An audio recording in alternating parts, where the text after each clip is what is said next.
Hi, this is Dan from Valfreya. This is Heather Michelle from Grave Shadow. This is Alex from Lisa Eyes. This is Brittany Slays from Unleash the Archers. This is Drog from Winter Hymn, and you're listening to the Great Metal Debate Podcast.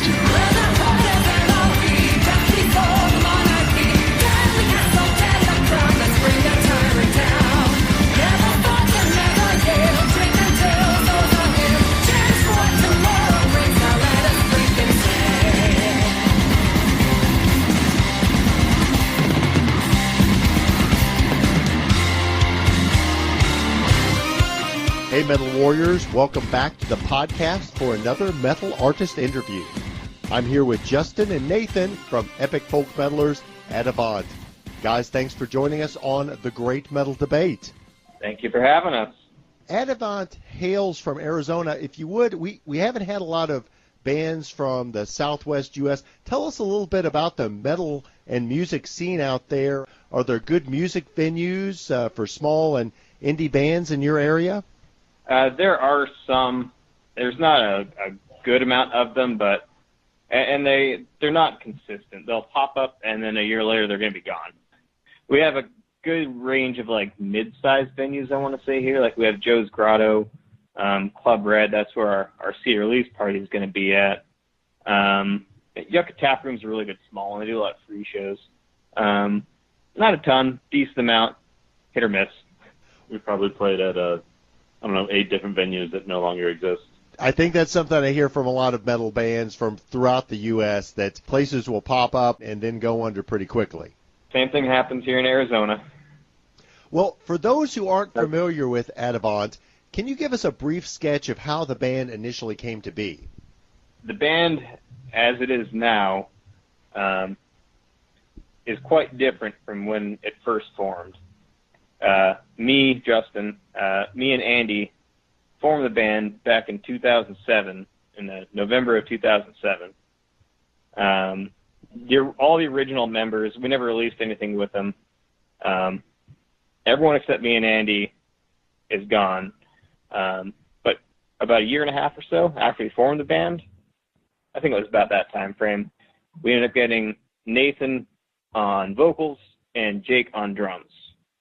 And Charlotte hopped on not long after that on vocals, and Corey, our bass player, I think was around that same time. Corey was a bass player at the time. He's not anymore, but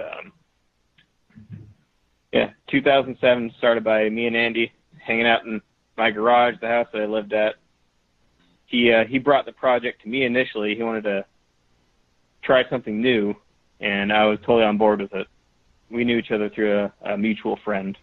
And we started playing music, and Adavant happened. And did you and Nathan grow up in musical homes?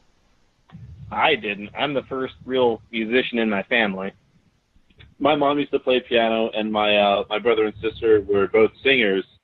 But I mostly just spent a lot of time growing up listening to music, and eventually when I moved to Arizona, I started meeting other people who wanted to play music and join metal bands, and that's when I really got into playing music. And so when the band was first conceived back in 2007, what was the genesis for starting toward the folk metal genre? What was the inspiration for that?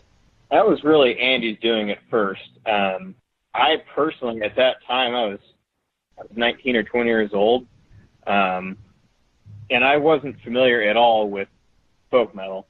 I think I heard 1 or 2 Insafirum songs before, and that was the extent of it. But then he brought me this project. At the time, he called it the Beowulf Project, kind of playing songs based off of the Beowulf story. And he came up with a whole soundtrack to go with it.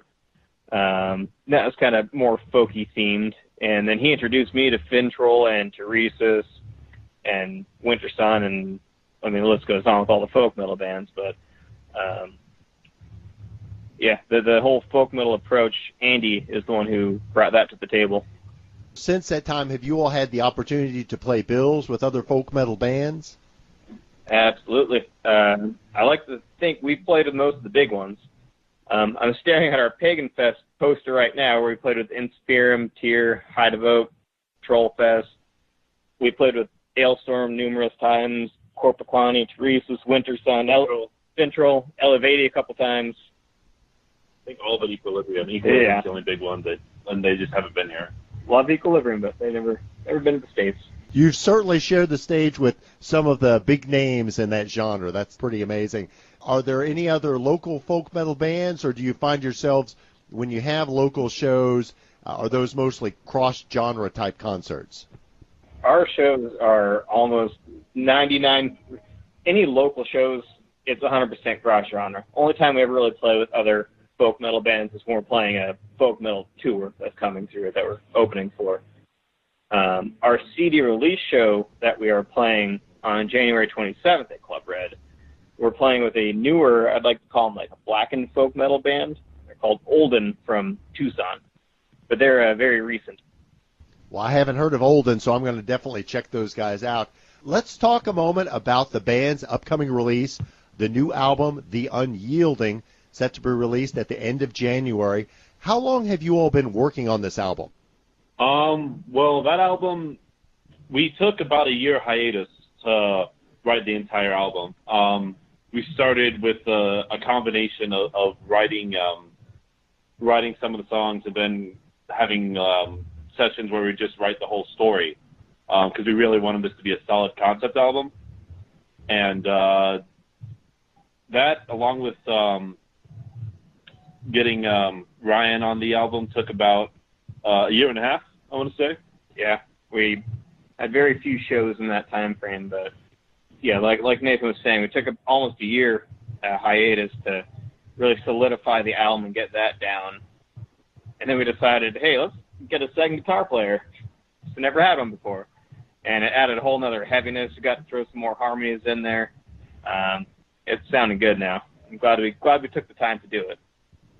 And you all have released a couple of full-length albums previously, 2011's Tale Untold and 2013's A Light Cut Through the Void. How has your thoughts about the band's sound evolved in the many years since that last full-length release? The sound has definitely matured, I want to say. It's progressed quite a bit. We go back and listen to some of the songs, particularly off of Tale Untold, and we're like, wow. It's pretty simple to play. Yeah.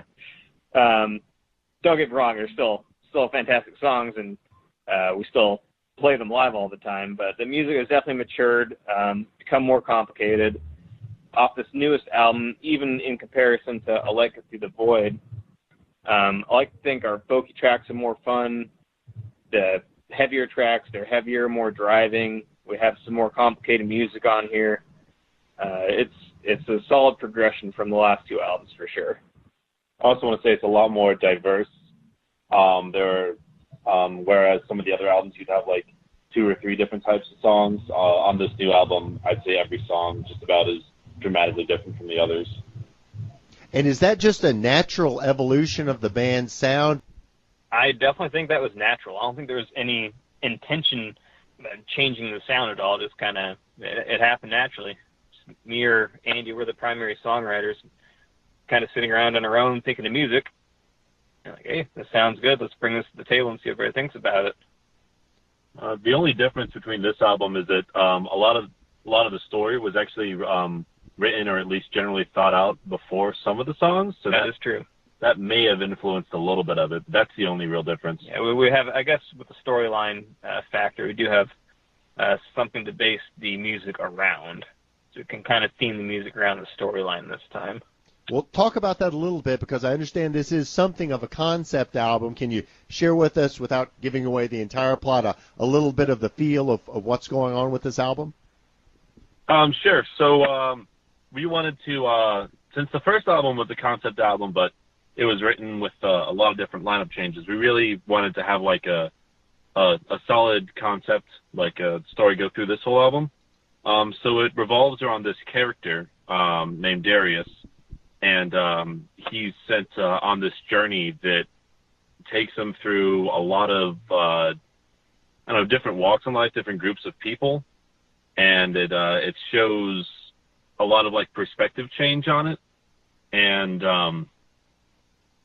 it's about, like, what he finds out in the world and how he deals with the new changes and the new things that he's learning, to not spoil anything at least. But as any good Adavant album has, there's definitely some big battles and lots of drinking. Well, we've seen a little bit of that. You've already released the single Renegade Ridge from the Unyielding. Would you say that's a fair representation of what fans can expect from the album sound-wise? I'd say so, yeah.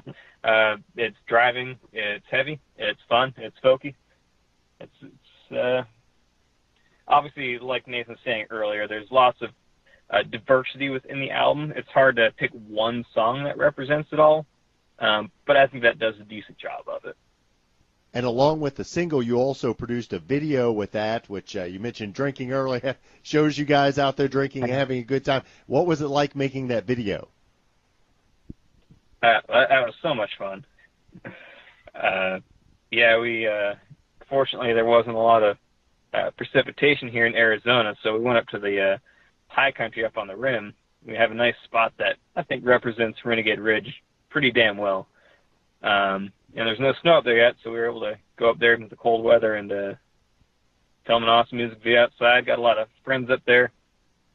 Lots of beer, drinking horns, beer pieces.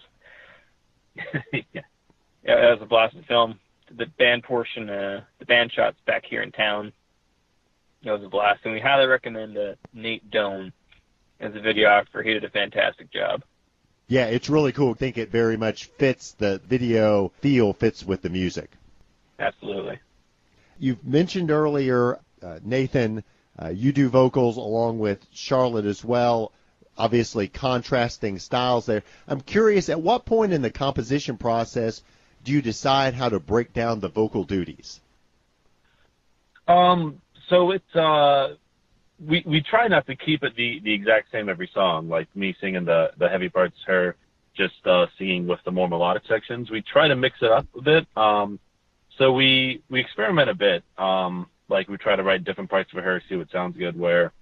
And then depending on the lyrics of the story, like is this a dialogue or is it a narrative? If it's a dialogue, would it be a character that's better represented by Charlotte or by me? So all of those factors really go into it when we're deciding who sings what part. And what it'll sound like, or how you would produce that in the live setting, does that come into play as well? Definitely the overall sound comes into play.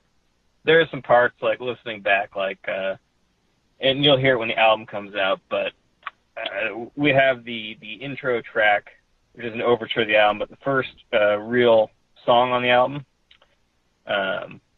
it's called Gallop's Pass.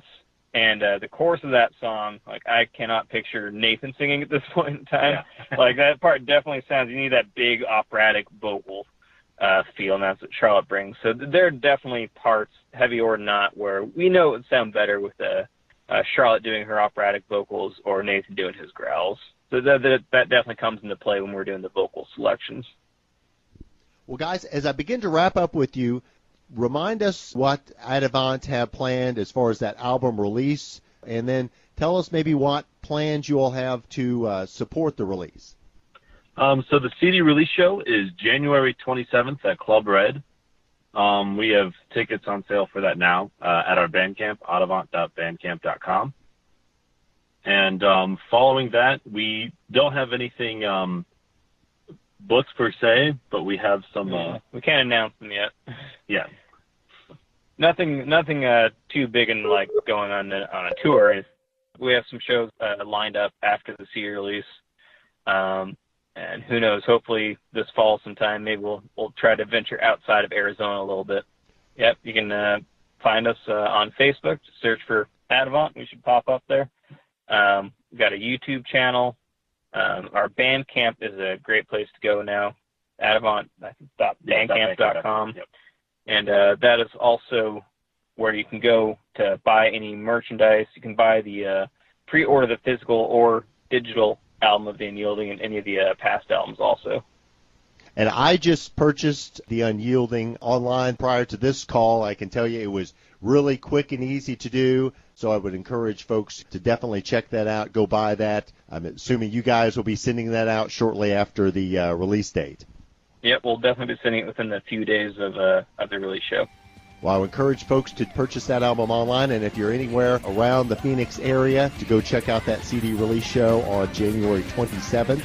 Justin, Nathan, thanks so much for joining us today, and excited to hear the album and see what's coming for Adavant in 2018. Thanks for having us.